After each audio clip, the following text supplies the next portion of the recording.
Oleh karena itu, ketika didalilkan oleh kuasa hukum paslon 03 harus melakukan resfinding terhadap nepotisme sebagai bagian dari TSM, maka harus dibalik bertanya, nepotisme ini barang apa?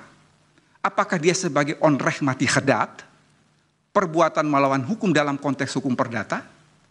Ataukah nepotisme dianggap sebagai suatu maladministrasi sebagai pelanggaran hukum pidana, pelanggaran hukum administrasi, ataukah sebagai suatu kejahatan dalam konteks hukum pidana?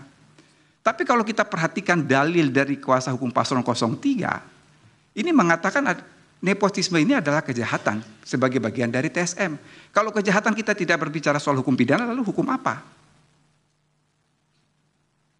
Seharusnya ketika Yang Mulia kuasa hukum paslon 03 membaca keterangan saya dengan seksama, saya tidak menyamakan pembuktian di Mahkamah Konstitusi ini dengan negatif Welles teori yang ada dalam pidana.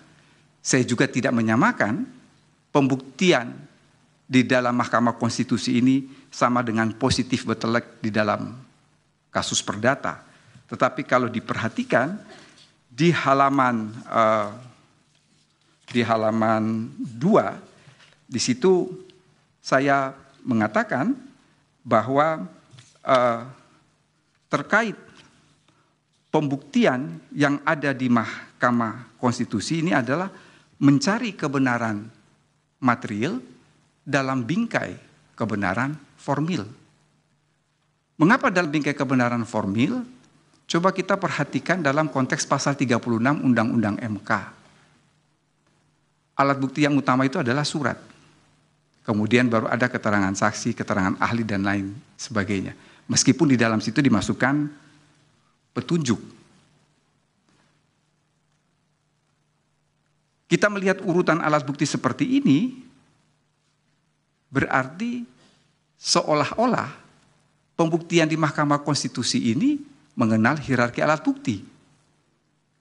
Tetapi tiba-tiba juga dimasukkan petunjuk di situ.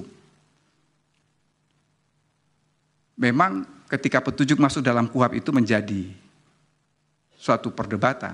Karena sebetulnya itu diambil dari pasal 339 strafvordering di negeri Belanda. Bukan istilah petunjuk tapi pengetahuan hakim.